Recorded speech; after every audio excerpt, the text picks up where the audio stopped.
The last few days, I've been getting a lot of heat for my takes against Ime Udoka. And I believe one of the reasons that I've been getting the heat is because I do not blame Nia Long. And I know as a manosphere YouTuber, especially long time in the black manosphere sector, blaming black women for things is something that's not uncommon. And I get that the fact that black women are, sometimes to blame for many things that we talk about.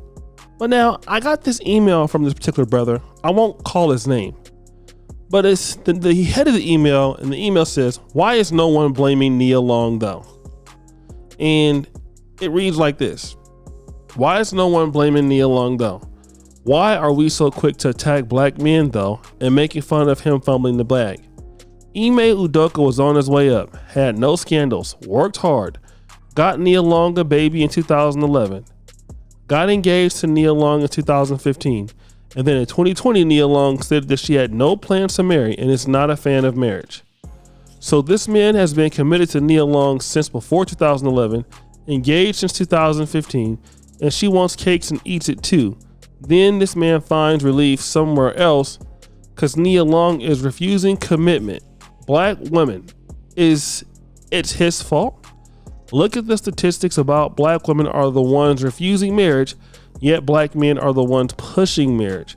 We don't know how many times this man begged Nia for marriage, but maybe Nia wanted booty clapping sounds with many other men. Nia has been stringing this engagement out since 2015. So when I look at this particular link that the brother has sent me, he sends me these receipts on, basically Nia Long talking about her idea of marriage. And I get what the guy is trying to say. The guy is trying to say, hey, listen, Nia Long didn't want to get married to him, so he went elsewhere. I get that point, even though it makes no damn sense. But again, here's a poor excuse from a black man trying to say, well, okay, it's her fault that he went and slept with another married woman who was married to somebody who was higher up than him in the Celtics organization. And it's his fault that he went and basically went against the rules of the organization, because clearly you're not supposed to sleep or have any kind of relationships with people within the Celtic organization. So what we have here is somebody making a weak attempt to blame Nia Long for that, which is not going to work here. All right. And so here's how it should have been handled. If he felt that she didn't want the relationship to be serious, all he had to do was like, look, I don't want to be with you anymore. You don't want to marry me. You have no plans of marriage or no fans of marriage. I don't want to deal with you. We also don't know what's happened between 2015 and 2020 between the both of them. So I don't know if he cheated on her before. I don't know if he, did anything before. And I hear guys talking about, well, she was a single mom before he met her and she had a kid, so she's a baby mama by two different guys.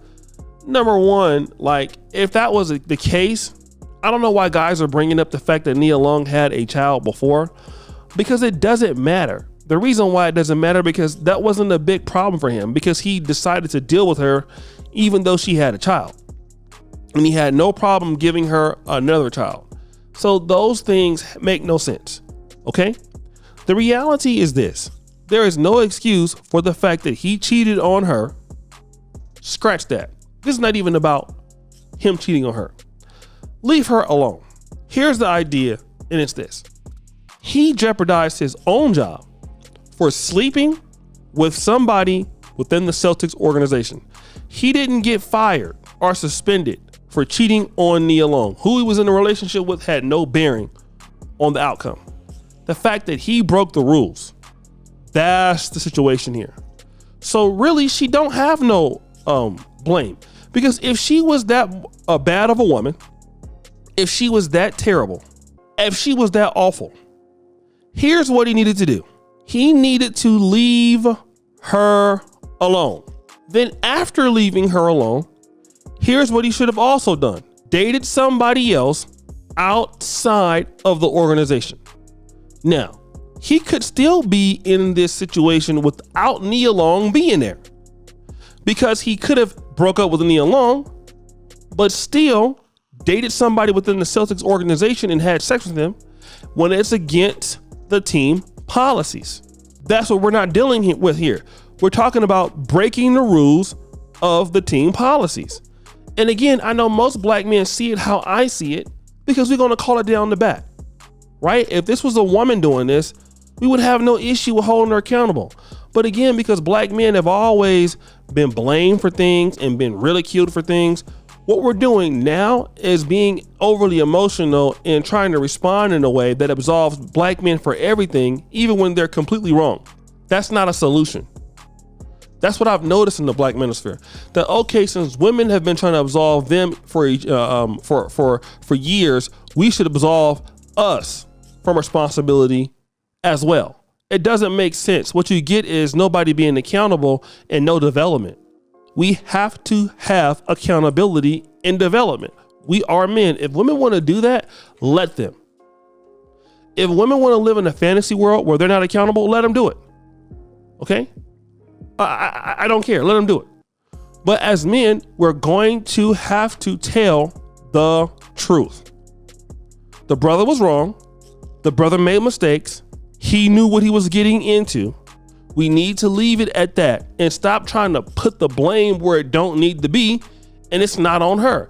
And I saw some of you brothers have been on there talking about, oh, Shay, you selling out the manosphere, you're a simp. I mean, let me just tell you guys this. Number one, Negroes like y'all are the reason why us as black men, we don't have anything, because we're so emotional in our feelings that we only want to have call right or wrong when it's the woman's situation. All right. Men have to have honor. All right. If we're not going to have honor as men, then I'll tell you what you need to do. To go out there, stop being a man, become something else. And I'm being nice when I'm saying this. You know, do something different with your life. Stop trying to call yourself a leader. Stop trying to call yourself somebody that women should listen to, because they can't. Because if you can't hold him accountable for this, you can't hold women to the community accountable. And that's a problem. Like some of you brothers want to be leaders and want to get respected as a man, but then you clearly can't just look at, hey man, this brother made a big mistake.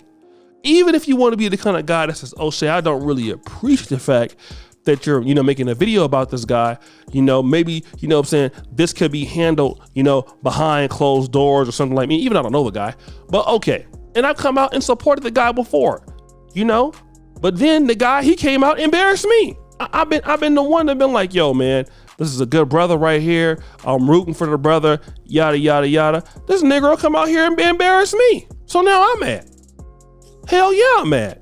I don't care what y'all say. So guys, what do you think? It's your boy, O'Shea Duke Jackson, back at it again. Another episode of The Celebrity Junk. Appreciate you for all that you do. I'm out.